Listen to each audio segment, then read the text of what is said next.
E nós começamos este momento de espiritualidade nos colocando na presença do Deus uno e trino, do Deus que é Pai, do Deus que é Filho, do Deus que é Espírito Santo. E pedimos ao Deus de amor que Ele permaneça conosco. Pedimos a Jesus Salvador que Ele caminhe ao nosso lado. E pedimos ao Espírito Santo de Deus que Ele ilumine os nossos passos, nos santificando e também nos fortalecendo para sermos testemunhas de Jesus aonde os nossos pés pisarem. Este momento de espiritualidade é para meditar e rezar com a palavra de Jesus. E eu já convido você a aclamar o Evangelho de Jesus. O Senhor esteja conosco e Ele está no meio de nós. Proclamação do Evangelho de Jesus Cristo, narrado segundo Lucas. Glória a vós, Senhor. O Evangelho de hoje está em Lucas capítulo 9, versículos de 51 a 56. Estava chegando o tempo de Jesus ser levado para o céu. Então, ele tomou a firme decisão de partir para Jerusalém e enviou mensageiros à sua frente. Estes puseram-se a caminho e entraram num povoado de samaritanos para preparar hospedagem para Jesus. Mas os samaritanos não o receberam, pois Jesus dava a impressão de que ia a Jerusalém.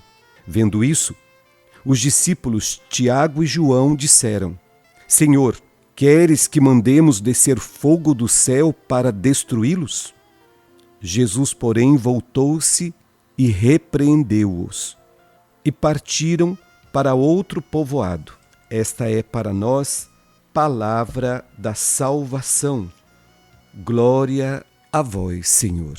Muito bem, esse evangelho é importante, primeiro porque ele já mostra a decisão de Jesus. Já estava claro para Jesus o caminho que ele tinha que fazer para agradar o Deus Pai, para agradar o seu Pai do céu, o Pai que o enviou para salvar a humanidade. E o versículo 51 do capítulo 9 já diz: estava chegando o tempo de Jesus ser levado para o céu.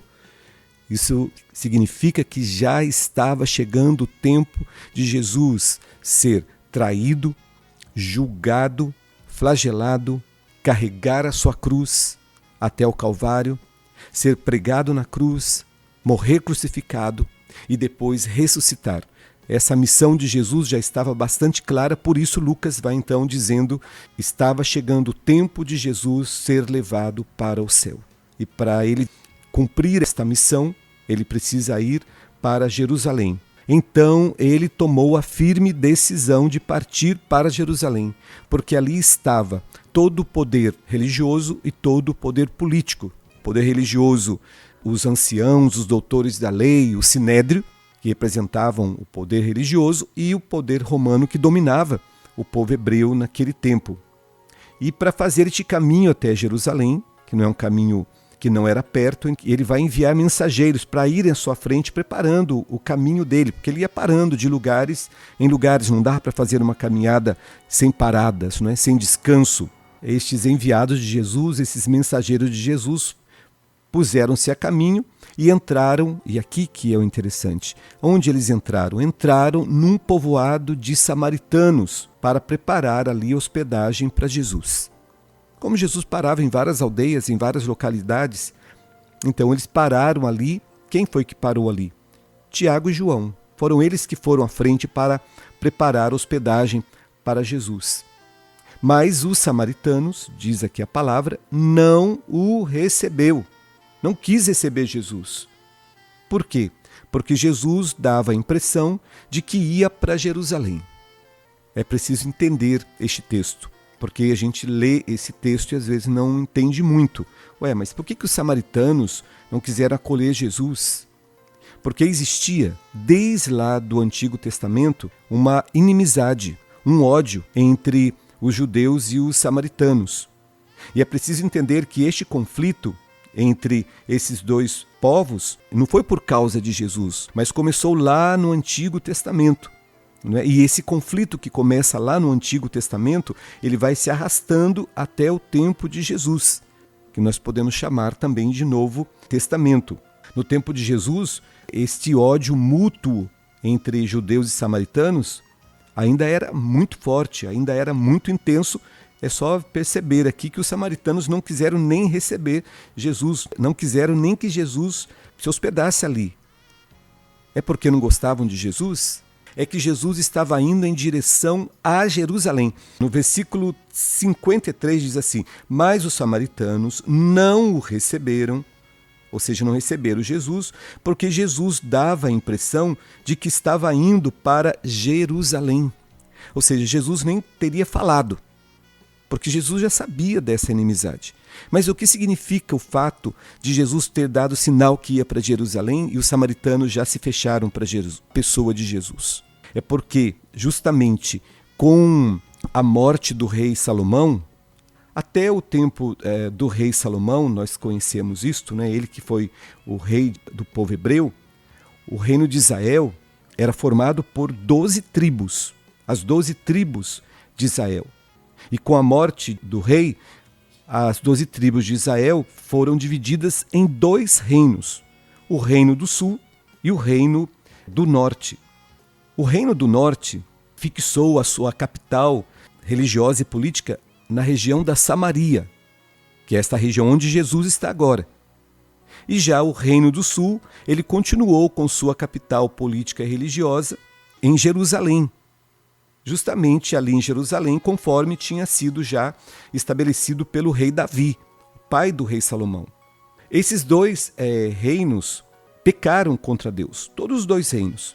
Se a gente vai ler a história do reino do sul e o reino do norte, nós vamos ver que são 2 reinos que tinham um coração duro. Os reis que dominavam, porque nós estamos falando do tempo da monarquia judaica, né? Da monarquia do povo de Deus. Quando o povo de Deus pede um rei, que antigamente não tinha, o rei, quem dirigia o povo era Deus, depois o povo pedia um rei.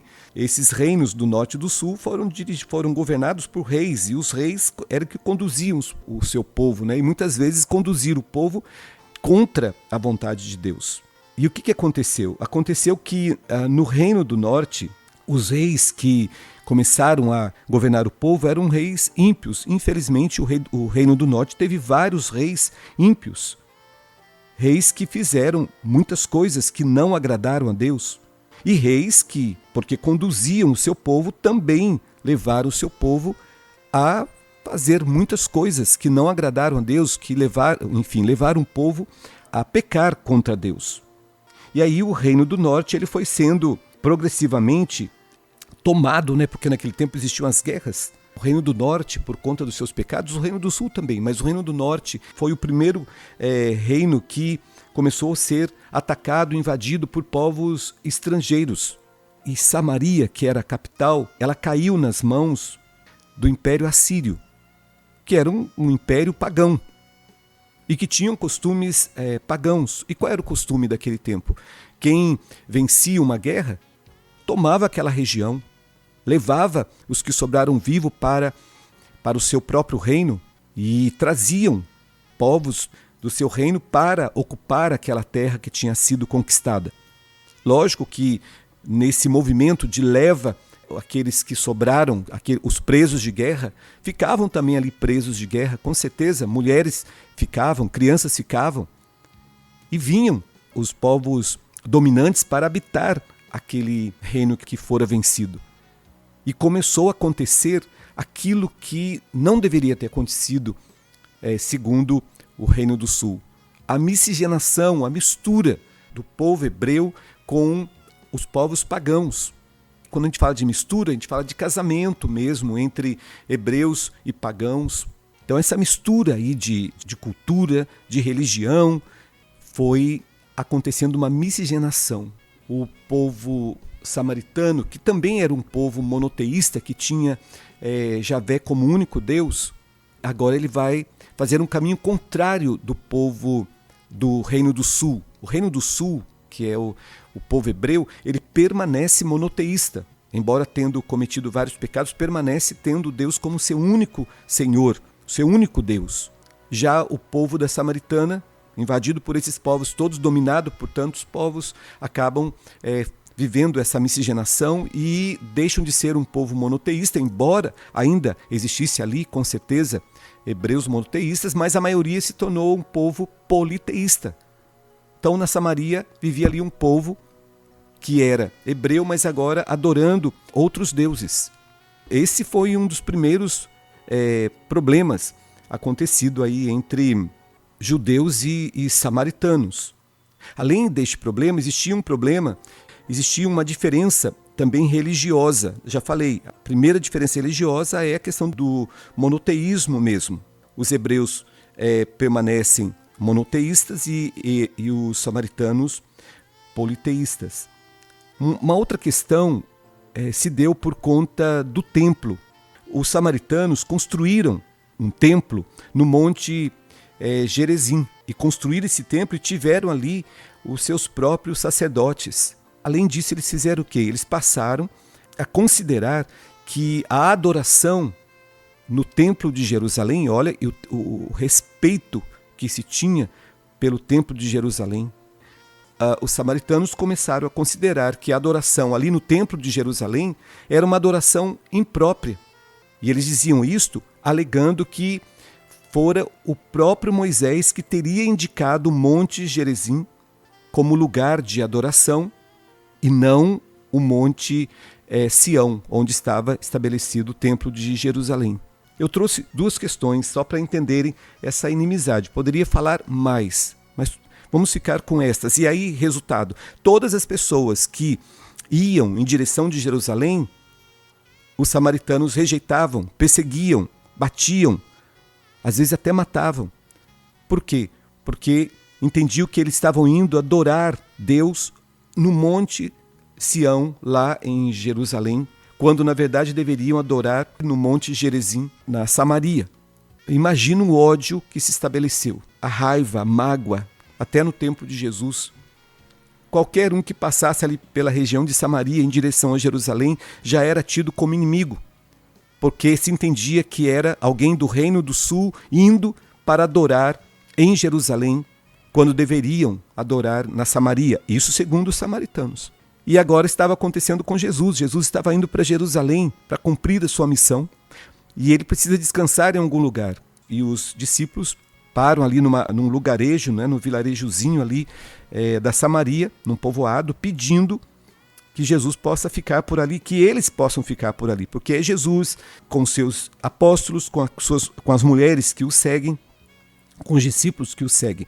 E aí os samaritanos vão rejeitar, não aceitam. Por que não aceitam? Por conta de toda essa história que eu estou contando aqui. E aí, diante disto, os apóstolos de Jesus, Tiago e João, que também eram judeus, eles vão ficar, aí vai brotar toda a raiva, todo o ódio que já existia entre judeus e samaritanos. Esse ódio, essa mágoa, essa inimizade se apresentou logo na fala de João e Tiago, dizendo: Senhor, eles não querem que tu permaneças aqui, não querem te dar um lugar de repouso. Senhor, queres que mandemos descer fogo do céu para destruí-los? Imagina a raiva, a mágoa que ainda existia no coração dos discípulos em relação aos samaritanos.